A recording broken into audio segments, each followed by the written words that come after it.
ವಾಕ್ಯವನ್ನೆಲ್ಲ ಓದದಿಂದನ್ನಡದೆ ಬೋಧಿಸುತ್ತ ಜನರ ಬೇರಾಮತಿ ಕೆಡಿಸಿರುವ ಸಾಧು ನಿಜಗುಳಿಗೆ ಮಣಿಯುವೆನೋ, ಸಾಧು ನಿಜಗುಳಿಗೆ ಮಣಿಯುವೆನೋ. ನಿಜವನ್ನರಿಸುವ ನಿಜಗುಳಿಯ ಗ್ರಂಥವನ್ನು ನಿಜವಾಗಿ ಬೇರೆ ನಿಜದೋಮನ ಮೊಳಗಿಸುವ ಸುಜನರಿಗೆ ನಿತ್ಯ ನಮಿಸುವೆನೋ, ಸುಜನರಿಗೆ ನಿತ್ಯ ನಮಿಸುವೆನೋ. ಬದ್ಧ ಜೀವನಿಗೆಲ್ಲ ಅದ್ವೈತ ಬೋಧನೆ ಸುಂದರನಾಗಿ ಗೈದ ಶ್ರೀ ನಡೆಸಿದ್ದ ಸಿದ್ಧಾರೂಢರಿಗೆ ನತನಪ್ಪೆ, ಸಿದ್ಧಾರೂಢರಿಗೆ ನತನಪ್ಪೆ. ಬಾಳ ಬಲವೇದಾಂತಕ್ಕೆ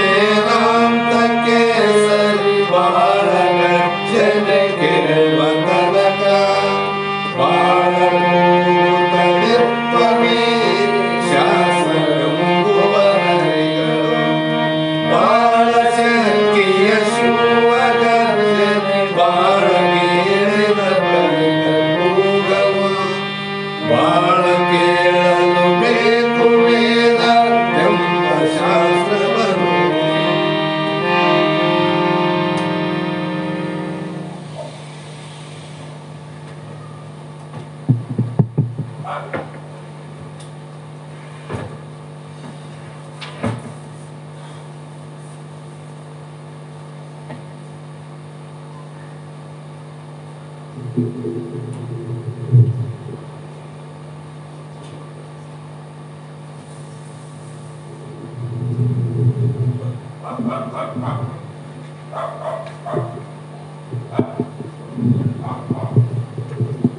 ಓಂ ಗುರು ಬ್ರಹ್ಮ ಗುರುರ್ವಿಷ್ಣು ಗುರುರ್ದೇವೋ ಮಹೇಶ್ವರ ಗುರು ಸಾಕ್ಷಾತ್ ಪರಬ್ರಹ್ಮ ತಸ್ಮೈ ಶ್ರೀ ಗುರುವೇ ನಮಃ. ಜಗದಾದಿ ಜಗದ್ಗುರು ವೈರಾಗ್ಯ ಆರೂಢ ಚಕ್ರವರ್ತಿ ಸದ್ಗುರು ಸಿದ್ಧಾರೂಢರನ್ನು ನನ್ನ ಹೃನ್ಮಂದಿರದಲ್ಲಿ ಸ್ಮರಿಸಿಕೊಳ್ಳುತ್ತಾ ಅವರಿಗೆ ಅನೇಕ ಕೋಟಿ ಕೋಟಿ ನಮನಗಳನ್ನು ಸಲ್ಲಿಸುತ್ತಾ ಹಾಗೂ ಸದ್ಗುರು ಬಸವಾನಂದರ ಅಡಿದಾವರಿಗೆ ಅನಂತ ದೀರ್ಘದಂಡ ಪ್ರಣಾಮಗಳನ್ನು ಸಲ್ಲಿಸುತ್ತಾ ಅದೇ ರೀತಿಯಾಗಿ ನಮಗೆಲ್ಲ ಈಗ ನಿತ್ಯ ನಿಜ ಬೋಧೆಯನ್ನು ನೀಡುವಂಥ ಸದ್ಗುರು ಅಭಿನವ ನಿಜಗುಣಗುರುಗಳ ಪಾದಾರವಿಂದಕ್ಕೆ ಹಣೆಮಣಿದು ಇಲ್ಲಿ ಶಾಸ್ತ್ರ ಶ್ರವಣ ಮಾಡಲು ಬಂದ ಎಲ್ಲ ಸೋದರ ಸೋದರಿಯರಿಗೆ ಅನಂತ ವಂದನೆಗಳು.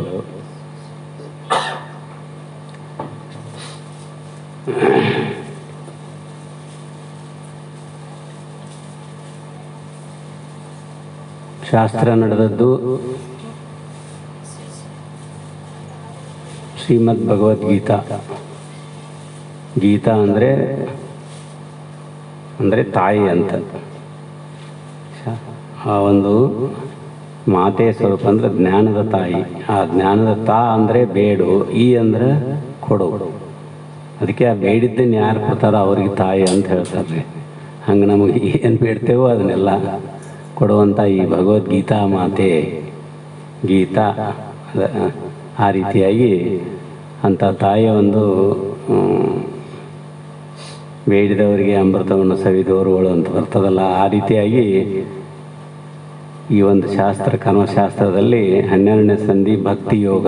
ಆ ಭಕ್ತಿ ಯೋಗದಲ್ಲಿ ಇನ್ನು 2 ಅಥವಾ 3 ನುಡಿ ಉಳಿದವ್ರಿ. ಅವನ್ನೇ ಸ್ವಲ್ಪ ಗುರುಗಳು ಬರುತ್ತನ ಮುಂದುವರ್ಸೋಣ ಅಂತ ಹೇಳಿ ಶುರು ಮಾಡೋಣ. ಅದಕ್ಕೆ ನಾವು ನೀವುಗಳ ಸಂಸಾರದಲ್ಲಿ ಬಿದ್ದು ಒದ್ದಾಡಕತ್ತೀವಿ. ಎಷ್ಟೇ ಕೇಳಿ ಅಷ್ಟೇ ಹೇಳಿ ಮತ್ತೆ ಅದು ತನ್ನ ಕೆಲಸವನ್ನು ಬಿಡೋದಿಲ್ಲ. ಯಾಕಂದ್ರೆ ಅದರ ಪ್ರಭಾವ ಹಂಗಿರ್ತದ. ಅಂತಪ್ಪ ಪಕ್ಕ ಸದ್ಗುರುಗಳಿದ್ದಾಗ ಅವರ ಸೇವಾ ಕೃಪೆಯನ್ನು ನಾವು ಸೇವಾ ಮಾಡಿ ಕೃಪೆಯನ್ನು ಪಡೆದಾಗ ಸ್ವಲ್ಪ ಸ್ವಲ್ಪ ಸ್ವಲ್ಪ ದೂರ ಸರಿತಾ ಹೋಗ್ತಿರ್ತದೆ ಅದು. ಅದಕ್ಕೆ ಪರಮಾತ್ಮನಲ್ಲಿ ಭಕ್ತನಾದಂಥವ ಬೇಡಿಕೊಳ್ಳೋದನ್ನು ಬಸವಣ್ಣವರೇ ಹೇಳ್ತಾರೆ ನೋಡ್ರಿ. ಕಾಲಲ್ಲಿ ಕಟ್ಟಿದ ಗುಂಡು, ಕೊರಳಲ್ಲಿ ಕಟ್ಟಿದ ಬೆಂಡು, ತೇಲಲಿಯದು ಗುಂಡು, ಮುಳುಗಲಿಯದು ಬೆಂಡು, ಇಂತಪ್ಪ ಸಂಸಾರ ಸರದಿಯ ದಾಟಿಸಿ ಕಾಲಾಂತಕನೆ ಕಾಯೋ ಕೂಡಲ ಸಂಗಮ ದೇವ. ಅಲ್ಲೇ ಬಸವಣ್ಣವ್ರನ್ನು ಕೇಳ್ಕೊಂಡಾರೆ. ಯಾಕಂದ್ರೆ ಕಾಲಲ್ಲಿ ಕಟ್ಟಿದ ಗುಂಡು ಅಂದ್ರೆ ಪ್ರಪಂಚ ಸಂಸಾರ, ಈ ಮೋಹ. ಕೊರಳಲ್ಲಿ ಕಟ್ಟಿದ ಬೆಂಡು ಅಂದ್ರೆ ಆಧ್ಯಾತ್ಮ.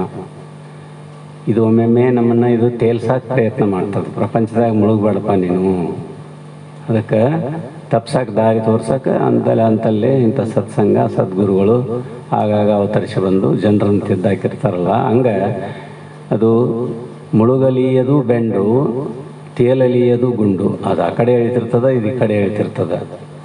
ಇಂಥ ಸಂಸಾರ ಶರದಿ ಅಂದರೆ ಸಾಗರ. ಇಂತಪ್ಪ ಸಂಸಾರ ಶರದಿಯ ದಾಟಿ, ಇಂಥದನ್ನು ದಾಟಿಸು ನನ್ನ ಕಾಲಾಂತಕನೇ. ಕಾಲ ಅಂದರೆ ಯಮಧರ್ಮರಾಯ. ಯಮಧರ್ಮರಾಯನನ್ನು ಸೋಲಿಸಿದ್ದು ಭಕ್ತ ಮಾರ್ಕಂಡೇಯನ ಕಥೆ ನಿಮಗೆಲ್ಲ ಗೊತ್ತದ. ಅದಕ್ಕೆ ಕಾಲಾಂತಕನೇ, ಅವನಿಗೂ ನೀನು ವೈರಿ ಆದಂಥ ಪರಮಾತ್ಮನೇ. ಕಾಲಾಂತಕನೇ ಕಾಯೋ ಕೂಡಲ ಸಂಗಮ ದೇವ, ನೀನೇ ಕಾಪಾಡಬೇಕು ನನ್ನ, ನೀನೇ ರಕ್ಷಣೆ ಮಾಡಬೇಕು ಅಂಥೇಳಿ ಭಕ್ತನಾದಂತಹ ಭಗವಂತನನ್ನು ಮೊರೆ ಇಟ್ಟ ವಿಚಾರಗಳನ್ನು ಆ ವಚನದಲ್ಲಿ ಹೇಳಿದಂತೆ ನಾವು ನೀವುಗಳು ಅಂದರೆ ಅರ್ಜುನ ಇಲ್ಲಿ ಶ್ರೀಕೃಷ್ಣ ಪರಮಾತ್ಮನಲ್ಲಿ ಮೊದಲ ಗೆಳೆಯ ಇದ್ದ, ಭಾವಮೈದನ ಇದ್ದ, ಸಲೀಸಾಗಿ ತಿಳ್ಕೊಂಡಿದ್ದ. ಹಿಂದಿಗಡೆ ಅವರ ವಿರಾಟ ಸ್ವರೂಪವನ್ನು ತಿಳ್ಕೊಂಡು ನಾನು ಯುದ್ಧಕ್ಕೂ ಒಲ್ಲೆ ಅಂದಾಗ, ಯುದ್ಧ ನಿನಗೆ ಸಂಬಂಧ ಇಲ್ಲ, ಯುದ್ಧ ಯಾಕೆ ಒಲ್ಲೆ ಅಂತೆ, ಅದು ಕರ್ತವ್ಯ, ಕ್ಷತ್ರಿಯನ ಕರ್ತವ್ಯ. ಅದಕ್ಕೆ ದುಷ್ಟತನವನ್ನು ಹೋಗಲಾಡಿಸೋ ಸಲುವಾಗಿ ಸುಮ್ಮನೆ ನೀ ಯುದ್ಧ ಮಾಡ್ಬೇಕು ನಾ ಹೇಳ್ತಿರ್ತೇನೆ. ನೀನು ಸೊನ್ನೆಯಾಗಿ ಕೇಳಿ ಮುಂದುವರಿ, ನಾನು ಸನ್ನೆಯಾಗಿ ನಿನಗೆ ಪ್ರೇರಣೆ ಕೊಡ್ತೇನೆ ಅಂಥೇಳಿ ಹೇಳ್ತಾ ಅಲ್ಲೇ ಶ್ರೀಕೃಷ್ಣ ಪರಮಾತ್ಮ ಅರ್ಜುನಿಗೆ ಅನೇಕ ರೀತಿಯಿಂದ ಬೋಧ ಮಾಡಿ ಹೊಟ್ಟೆ ಮೇಲೆ ಅವನಲ್ಲಿ ಏನಿದೆಯೋ ಸಂಶಯ ಭಾವ, ಅಸಂಭಾವ, ವಿಪರೀತ ಭಾವ, ಇವು ಮೂರೂ ಬಿಟ್ಟು ಓಡುವಂಗೆ ಹೇಳಿ ತನ್ನ ವಿರಾಟ ವಿಶ್ವರೂಪವನ್ನು ತೋರಿಸಿ ತಿಳಿಸಿದಾಗ ಅದನ್ನೆಲ್ಲವನ್ನು ನೋಡಿ ಆಶ್ಚರ್ಯಪಟ್ಟು, ಆಯ್ತಪ್ಪ ನಾನು ಇನ್ನು ಯುದ್ಧ ಮಾಡ್ತಾನೋ, ನಿನ್ನ ಮಾತು ಕೇಳ್ತೇನೋ ಅಂಥೇಳಿ ಒಪ್ಪಿಕೊಂಡು ಯುದ್ಧಕ್ಕೆ ಸನ್ನದ್ಧನಾಗ್ತಾನೋ. ಅದೇ ವಿಚಾರವನ್ನು ಭಕ್ತನಾದ ಹಂಗಿರಬೇಕು, ಕರ್ಮಿಯಾದ ಹಂಗೆ, ಉಪಾಸನೆ ಮಾಡೋ ಹಂಗಿರಬೇಕು.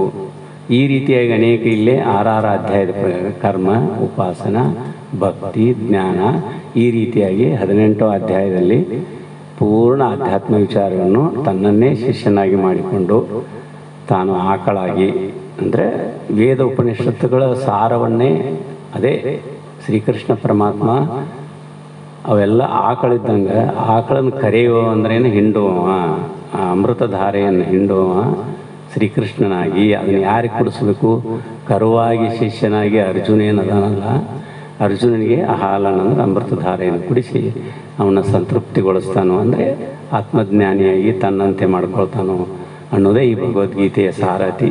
ಅನೇಕ ರೀತಿಯಿಂದ ವಿಚಾರಗಳದಾವ. ಆ ವಿಚಾರಗಳನ್ನು ಅಲ್ಲೆಲ್ಲೆಲ್ಲೆಲ್ಲೇ ಮತ್ತೆ ಮತ್ತೆ ಮತ್ತೆ ಓದ್ತಾ ಕೇಳ್ತಾ ತಿಳ್ಕೊಂತ ಹೋಗಬೇಕು. ಇದರಲ್ಲೇ ಸಂಪೂರ್ಣ ಎಲ್ಲವೂ ಅಡಗಿದೆ. ಈ ಭಗವದ್ಗೀತೆ ಅನ್ನೋದು ಪಂಚಮ ವೇದ ಅಂತಲೂ ಹೇಳ್ತಾರೆ.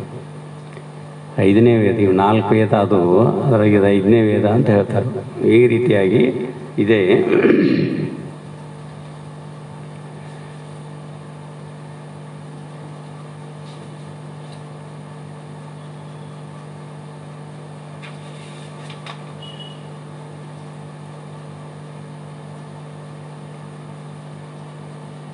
ಇನ್ನೇನು ಹೇಳಿದ್ರಲ್ಲ, 17ನೇ ನುಡಿಗೆ ನೋಡೋಣ್ರಿ. 18, 19, 19. ಒಳ್ಳೆಯದಕ್ಕೆ ಸಂತೋಷ ಪಡದೆ, ಕೆಟ್ಟದ್ದಕ್ಕೆ ವಿಷಾದ ಪಡದೆ, ಒಂದೂ ಬರಲಿಲ್ಲವೆಂದು ದುಃಖಿಸದೆ, ಮತ್ತೊಂದು ಬೇಕೆಂದು ಬಯಸದೆ, ಇಷ್ಟ ಅನಿಷ್ಟಗಳನ್ನು ದೂರನಾದ ಭಕ್ತನೇ ನನಗೆ ಪ್ರಿಯ. ಸುಖದಲ್ಲಿ ಹಿಗ್ಗದಿರು, ದುಃಖದಲ್ಲಿ ಕುಗ್ಗದಿರು, ಹಿಂದೆ ತೆಗಳದಿರು, ಮುಂದೆ ಹೊಗಳದಿರು, ಸದ್ಗುರುನಾಥನ ಎಂದಿಗೂ ಮರೆಯದಿರು ಅಂದಂಗೆ ಒಳ್ಳೆಯದಕ್ಕೆ ಸಂತೋಷ ಪಡಕ್ಕೆ ಹೋಗ್ಬೇಡ. ಮತ್ತೆ ಅದು ಹಗಲು ರಾತ್ರಿ ಇದ್ದಂಗೆ ಮತ್ತೆ ದುಃಖಗಳನ್ನು ಬರ್ತಿರ್ತಾವೆ, ಸಂತೋಷನೂ ಬರ್ತಿರ್ತಾವೆ. ಅದಕ್ಕೆ ಸಂತೋಷ ಪಡ್ತೆ, ಕೆಟ್ಟದ್ದಕ್ಕೆ ವಿಷಾದ ಪಡದೆ. ಈಗ ಕತ್ಲಾದ್ಮೇಲೆ ಮತ್ತೆ ಬೆಳಕಾಗ್ತದೆ, ಮತ್ತೆ ಬೆಳಕಿದ್ದಾಗ ಮತ್ತೆ ಕತ್ಲಾಗ್ತಿರ್ತದೆ. ಹಿಂಗೆ ಜೀವನದ ಆಟ ಉಯ್ಯಾಲೆ ನಡೀತಿರ್ತದೆ. ಒಂದು ಮ್ಯಾಲೂ ಹೋಗ್ತದೆ, ಕೆಳಗೂ ಹೋಗ್ತದಲ್ಲ ಜೋಕಾಲಿ. ಆ ರೀತಿಯಾಗಿ ವಿಷಾದ ಪಡದೆ, ಒಂದೂ ಬರಲಿಲ್ಲವೆಂದು ದುಃಖಿಸದೆ. ತನಗೆ ಇದು ಯಾವುದು ಬರಲಿಲ್ಲಪ್ಪ ಆಗಲಿಲ್ಲ ಅಂತೇಳಿ ದುಃಖ ಪಡಕ್ಕೆ ಹೋಗಬೇಡ. ಮತ್ತೊಂದು ಬೇಕೆಂದು ಬಯಸದೆ, ಇನ್ನೊಂದು ನನಗೆ ಬೇಕಪ್ಪ ಅಂಥೇಳಿ ಅದನ್ನು ಬಯಸಬೇಡ. ಇಷ್ಟ ಮತ್ತು ಅನಿಷ್ಟಗಳನ್ನು ಅಂದರೆ ತನಗೆ ಬೇಕಾದದ್ದನ್ನು ಬೇಡಾದದ್ದನ್ನು ಅವೆರಡನ್ನೂ ದೂರ ಸರಿಸು. ದೂರನಾದ ಭಕ್ತನೇ ನನಗೆ ಪ್ರಿಯನು. ಅಖಂಡ ವ್ಯಾಪಕ ಪರಮಾತ್ಮನೇ ಇರುವಾಗ ಯಾವುದನ್ನು ಒಳ್ಳೆಯದು ಯಾವುದನ್ನು ಕೆಟ್ಟದ್ದು ಎನ್ನಬೇಕು? ಅಖಂಡ ವ್ಯಾಪಕ ಪರಮಾತ್ಮನೇ ಇರುವಾಗ ಭಗವಂತ ಸರ್ವಾಂತರ್ಯಾಮಿ, ಕಣ್ಮೆ ಹೈ ಭಗವಾನ್ ಅಂತೇವಲ್ಲ, ಹಂಗೆ ಅವನಿಲ್ಲ ಜಾಗನೇ ಇಲ್ಲಂತ. ಲಿಂಗ ಮಧ್ಯೆ ಜಗತ್ ಸರ್ವಂ ಲಿಂಗಮಯಂ ಜಗತ್ತು ಅಂತೇವಲ್ಲ, ಹಾಗೆ ಅಖಂಡ ವ್ಯಾಪಕ ಪರಮಾತ್ಮನೇ ಇರುವಾಗ ಯಾವುದನ್ನು ಒಳ್ಳೆಯದು ಯಾವುದನ್ನು ಕೆಟ್ಟದ್ದು ಎನ್ನಬೇಕು? ಭಗವಂತನಲ್ಲದೆ ಬೇರೊಂದು ವಸ್ತು ಇದೆ ಅಂದುಕೊಳ್ಳುವುದು ದೇಹಾಭಿಮಾನಿಯ ಲಕ್ಷಣ. ಭಗವಂತನಲ್ಲದೆ ಅವ ಅಲ್ಲದ ಇನ್ನೊಂದು ಬೇರೆ ವಸ್ತು ಅಂತೇಳಿ ತಿಳ್ಕೊಂಡವ ಅವ ದೇಹಾಭಿಮಾನಿ. ಅದೇ ಸ್ವಾಭಿಮಾನಿ ಅಂತೇವಲ್ಲ, ಹಂಗೆ ದೇಹಾಭಿಮಾನಿಯ ಅದೊಂದು ಲಕ್ಷಣ. ಅದು ಭಕ್ತನಿಗೆ ಕೂಡದು. ಅದು ಈ ವಿಚಾರ ಭಕ್ತನಲ್ಲಿ ಇರಬಾರದು. ಶುಭ ಅಶುಭಗಳ ವಿವಕ್ಷೆಯೇ ಅಶುಭ. ವಿವೇಕ ಇಲ್ಲದಿರುವಿಕೆ ಶುಭ. ಪ್ರಪಂಚದ ವಿಚಾರವೇ ಕೆಟ್ಟದ್ದು, ಪರಮಾತ್ಮನ ವಿಚಾರವೇ ಒಳ್ಳೆಯದು. ಗುಣದೋಷದ ದೃಷ್ಟಿಯೇ ದೋಷ. ಗುಣದೋಷಗಳನ್ನು ಅಳೆಯುವುದರಲ್ಲೇ ಅದೇ ಒಂದು ನಮ್ಮ ದೃಷ್ಟಿ, ಅದನ್ನು ನಾವು ನೋಡೋದು, ತಿಳ್ಕೊಳ್ಳೋದು, ಮಾಡೋದು, ಇದು ಒಂದು ದೋಷನೇ. ಇದು ಇಲ್ಲದಿರುವಿಕೆ ಒಳ್ಳೆಯ ಗುಣ, ಇದು ಭಕ್ತನ ಲಕ್ಷಣ ಅಂಥೇಳಿ ಕೃಷ್ಣ ಅರ್ಜುನನಿಗೆ ಹೇಳ್ತಾ ಭಕ್ತನನ್ನು ವರ್ಣನೆ ಮಾಡಿ ತಾನು ದನಿಯದೆ ಶ್ರೀಕೃಷ್ಣನನ್ನು ಇನ್ನೂ ಹೇಳುತ್ತಾನೆ. ಶ್ರೀಕೃಷ್ಣನು ಇನ್ನೂ ಮತ್ತೆ ಹೇಳುತ್ತಾನೆ. ಭಗವಂತನಿಗೆ ದನಿವಾಗದಿದ್ದಾಗ ನಮಗೆ ಥರ ದನಿವಾಗಬೇಕು. ನಾವು ಹೇಳೋವನಿಗೆ ದನಿವು ಅನ್ನುವಂಥದ್ದಿಲ್ಲ. ಅಷ್ಟು ಸಂತೋಷದಿಂದ ನಮ್ಮ ಮನಸ್ಸಿನ ಸಮಸ್ಯೆಗಳನ್ನು ನಾವು ಬಿಡಿಸ್ತಾನಲ್ಲ, ಅವನಿಗೆ ಬೇಸರಿಲ್ಲ ಹೇಳಕ್ಕೆ. ಕೇಳೋವನಿಗೇನು ಅಂತ ತಿಳಿದಿದ್ದಾಗ ನಮಗೇಕೆ ದನಿವಾಗಬೇಕು? ಅದಾಗೋದಿಲ್ಲ ಅನ್ನುವಂಥ ಮಾತಿನಂತೆ ತುಲ್ಯನಿಂದ ಸ್ತುತಿ ಮೌರ್ಮಿ ಸಂತೋಷ್ಟ ಕೇನ ಚಿತ್ತ ಅನಿಕೇತ ಸ್ಥಿರಮತಿ ಭಕ್ತಿಮಾನ್ ಮೇ ಪ್ರಿಯೋ ನರಹ ಅಂಥೇಳಿ 19ನೇ ಶ್ಲೋಕದಲ್ಲಿ ವಿಚಾರವನ್ನು ಹೇಳ್ತಾರೆ. ಶತ್ರು ಮಿತ್ರಗಳಲ್ಲಿ, ಮಾನಾಪಮಾನಗಳಲ್ಲಿ, ಶೀತ ಉಷ್ಣಗಳಲ್ಲಿ, ಸುಖ ದುಃಖಗಳಲ್ಲಿ ಸಮಾನನು, ಆಸಕ್ತಿ ಇಲ್ಲದವನು, ದೂಷಣ ಭಾಷಣಗಳಿಗೆ ಅಂಟದವನು, ಮೌನಿಯು, ಇದ್ದುದರಲ್ಲಿ ತೃಪ್ತಿ ಪಡುವವನು, ಇಲ್ಲಿಯೇ ಇರಬೇಕೆಂಬ ನಿಯಮವಿಲ್ಲದವನು, ಸ್ಥಿರ ಬುದ್ಧಿಯುಳ್ಳವನು ಆಗಿರುವ ಭಕ್ತನೇ ನನಗೆ ಪ್ರಿಯ ಅಂಥೇಳಿ 19ನೇ ನುಡಿಯಲ್ಲಿ ಹೇಳ್ತಾನೆ. ಶತ್ರುನೂ ಇಲ್ಲವನಿಗೆ, ಮಿತ್ರರೂ ಇಲ್ಲ, ಮಾನ ಅಪಮಾನವೂ ಎರಡೂ ಇಲ್ಲ, ಶೀತೋಷ್ಣಗಳಲ್ಲಿ ಸುಖ ದುಃಖಗಳಲ್ಲಿ ಸಮಾನನು. ಶೀತ ಉಷ್ಣ ಇವೆಲ್ಲ ಸುಖ ದುಃಖದೊಳಗೆ ಸಮತ್ವ ಭಾವದಿಂದ ಇರವ. ಮತ್ತು ಆಸಕ್ತಿ, ತನಗೆ ಬೇಕೆಂಬ ಭಾವನೂ ಇಲ್ಲದವ. ದೂಷಣ ಭೂಷಣಗಳಿಗೆ ಅಂಟದವ. ಯಾರಾದರೂ ಏನಾರು ಅಂದರು, ಭಾಳ ಅವನಿಗೆ ಹೊಗಳಿದರು, ಭಾಳ ತಗಡಿದರು, ಇವೆರಡಕ್ಕೂ ಅಂಟದವನವನು, ಭೂಷಣಗಳಿಗೆ ಅಂಟದವನು. ಮೌನಿಯು, ಇದ್ದುದರಲ್ಲಿ ತೃಪ್ತಿ ಪಡುವ. ತನಗೇನು ಸಿಗ್ತದೋ ನೋಡ್ರಿ, ರೈಕೋ ಹೆಂಗಿರ್ತಿದ್ದ ಆ ಮಹಾ ಆತ್ಮಜ್ಞಾನಿ. ಹಾಗಾಗಿ ಅವನ ಉದ್ಯೋಗ, ಉಪಜೀವನಕ್ಕಾಗಿ ಒಂದು ಉದ್ಯೋಗ, ಅದು ಎತ್ತಿಲ್ಲದ ಗಾಡಿಯನ್ನು ಸಣ್ಣದೊಂದು ಬಂಡಿ ಮಾಡಿಕೊಂಡು ಅದರಲ್ಲಿ ಹಮಾಲಿಯನ್ನು ಇರುವಂಥದ್ದನ್ನು ಹೇರಿಕೊಂಡು ಕೈಲಿಂದ ತಾನೇ ಗಾಡಿ ನಡೆಸಿಕೊಂಡು ಹೋಗಿ ಅವ್ರ ವಸ್ತುಗಳನ್ನ ಅವ್ರಿಗೆ ಮುಟ್ಟಿಸಿ ಅದರಿಂದ ಬಂದ ಕೂಲಿಯಿಂದ ಉಪಜೀವನ ಸಾಗಿಸ್ತಿದ್ದ ರೈಕ್ವ. ಅಂದರೆ ಅವ್ರು ಹೆಂಗಿರ್ತಾರೋ ಅನ್ನೋದಕ್ಕೆ ಆ ಒಂದು ವಿಚಾರ. ಇದ್ದುದರಲ್ಲಿ ತೃಪ್ತಿ ಪಡುವವನು, ಇಲ್ಲಿಯೇ ಇರಬೇಕೆಂಬ ನಿಯಮವಿಲ್ಲದವನು, ಸ್ಥಿರ ಬುದ್ಧಿಯುಳ್ಳವನು ಆಗಿರುವ ಭಕ್ತನೇ ನನಗೆ ಪ್ರಿಯನು. ಭಗವಂತನು